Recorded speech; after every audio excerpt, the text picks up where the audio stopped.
नमस्कार दोस्तों, स्वागत है आपका आज की पोस्ट में। भारत चीन की लगातार चल रही कारगुजारियों से पिछले 5-6 वर्षों से परेशान है और हमने इन चालाकियों का माकूल जवाब भी समय समय पर दिया है, जिसके कारण चीन को कई बार मुंह की खानी पड़ी है। भारत चीन का हर मोर्चे पर जवाब दे रहा है। इसी कड़ी में भारत ने 2023 के शुरुआत में चीन के खिलाफ इस वर्ष की पहली रणनीतिक चाल चल दी है। खबर निकलकर आ रही है कि भारत ने चीन के कट्टर दुश्मन और छोटे से देश वियतनाम को हमारी एक बहुत बड़ी मिसाइल देने का ऑफर दिया है।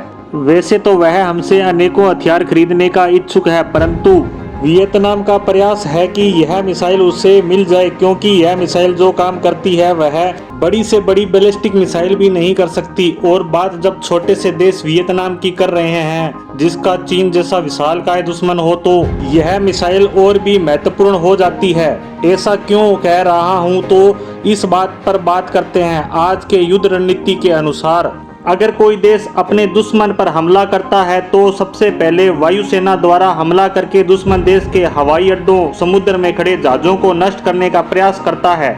इसके अलावा थल सेना की बड़ी बड़ी छावनियां, उनके हथियारों के गोदाम, यहाँ तक कि उनके मुख्यालयों को भी उड़ा दिया जाए कि वह देश युद्ध शुरू होते ही बैकफुट पर चला जाए। और जब उसकी थल सेना दुश्मन देश में घुसेगी तो वह उसका सामना ज्यादा मजबूती से नहीं कर पाएगा और युद्ध हार जाएगा। यही रणनीति आज के युद्ध क्षेत्र में अपनाई जाती है।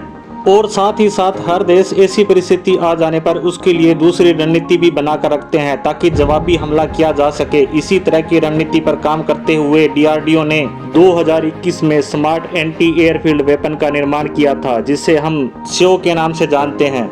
इस हथियार की खासियत यह है कि यह दुश्मन देश की वायुसेना को उड़ान तक नहीं भरने देता, क्योंकि लड़ाकू विमानों को उड़ान भरने के लिए एक लंबा और साफ रनवे चाहिए होता है। अगर दुश्मन देश के सारे रनवे ही उड़ा दिए जाए तो उसकी यह रणनीति भी फेल हो जाएगी। उसके सभी लड़ाकू विमान किसी भी काम के नहीं रहेंगे। उसके बाद उन लड़ाकू विमानों को आसानी से नष्ट किया जा सकता है, परंतु यह काम इतना आसान भी नहीं होता, क्योंकि आज के समय में सभी देश एडवांस टेक्नोलॉजी के साथ मिलिट्री ग्रेड रनवे बनाते हैं, ताकि उनको आसानी से उड़ाया ना जा सके। इसी परिस्थितियों को ध्यान में रखकर भारत ने एंटी एयरफील्ड वेपन से बहुत ज्यादा एडवांस और lethal smart anti airfield missile का निर्माण किया है। इस मिसाइल से दुनिया भर के किसी भी तरह के रनवे को तबाह किया जा सकता है।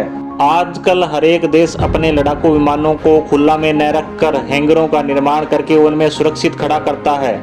इस मिसाइल की खासियत यह है कि यह मजबूत से मजबूत हैंगरों को भेद कर अंदर खड़े लड़ाकू विमानों को नष्ट कर देती है। इसके साथ साथ यह हेवी कंक्रीट से बने मजबूत बंकरों को भेद कर अंदर बैठे दुश्मनों को भी नष्ट कर देती है।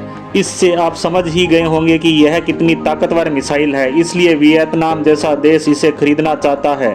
और उससे भी अच्छी बात यह है कि इस मिसाइल को सिर्फ सुखोई 30 से ही दागा जा सकता है, और वियतनाम के पास सुखोई 30 पहले से ही मौजूद है। अगर यह मिसाइल भारत वियतनाम को देता है तो वह इसे तुरंत इंस्टॉल कर सकता है।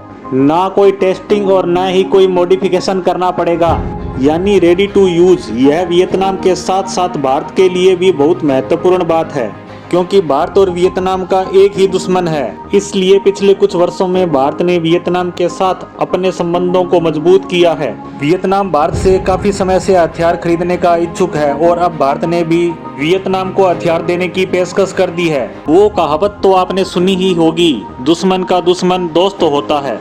इसी कहावत को ध्यान में रखकर भारत वियतनाम के साथ अपने संबंधों को मजबूत कर रहा है, ताकि चीन पर दबाव बनाया जा सके। तो आज की पोस्ट को यहीं विराम देते हैं। धन्यवाद।